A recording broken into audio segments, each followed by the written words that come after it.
મિત્રોને જય સિયારામ. આજે આપણે ધોરણ 6 ગણિત વિષયમાં સ્વાધ્યાય 12.3માં દાખલા નંબર 3 વિશે અભ્યાસ કરવાના છે.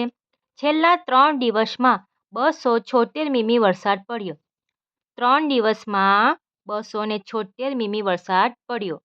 તો આખા અઠવાડિયા દરમિયાન, અઠવાડિયા એટલે કે 7 દિવસ, કેટલો વરસાદ પડ્યો હશે?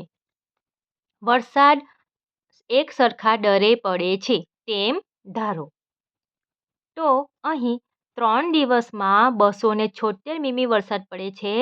તો 7 દિવસમાં, અઠવાડિયું એટલે કે 7 દિવસમાં કેટલો વરસાદ પડે છે એ આપણે શોધવાનું છે. તો આપણે પદ લખીશું કે 3 દિવસમાં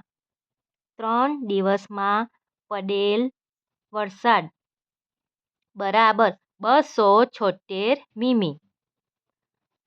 માટે 7 દિવસમાં પડેલ વરસાદ બરાબર, સૌથી પહેલાં આ જે કિંમત છે લખી લેવાની 276, પછી ગુણાકાર, ત્યાર પછી જે નીચે સંખ્યા હોય એ ઉપર જશે અને ઉપરની સંખ્યા નીચે આવશે. એટલે કે 7 જે નીચે છે એ અંશમાં લખાશે એટલે કે ઉપર લખાશે. ત્યાર પછી છેદ લખવાનો અને આ જે 3 ઉપર છે એ નીચે છેદમાં લખાશે. હવે 3નો અને 7નો ભાગાકાર થશે નહીં, એટલે કે આ જે મોટી સંખ્યા છે એને આપણે 3 વડે ભાગવું પડશે. બરાબર? તો એને આપણે 3 વડે ભાગીશું. 276 ભાગ્યા 3. 3 નવામ 27. બરાબર? 27માં 27 0 આવશે. ઉપરથી ઉતાર્યા 6. 3 દુ 6. એટલે શું આવે છે? 3 ગુણ્યા 92. બરાબર?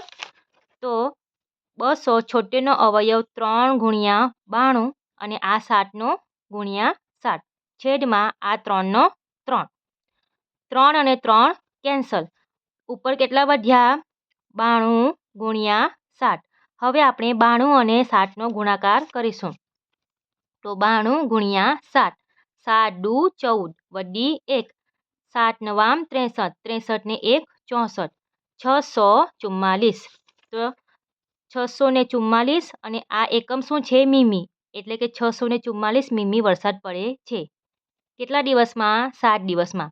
જો તમારે આગળ સેન્ટેન્સ લખવું હોય તો લખી શકો, અથવા અહીં આપણે પૂર્ણ કરીશું. બરાબર?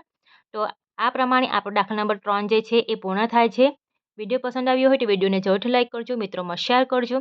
ચેનલ ઉપર નવા હોય તો ચેનલને જરૂરથી સબસ્ક્રાઈબ કરજો. મળીએ આપણે આગળના વિડીયોમાં. સૌને રાધે રાધે.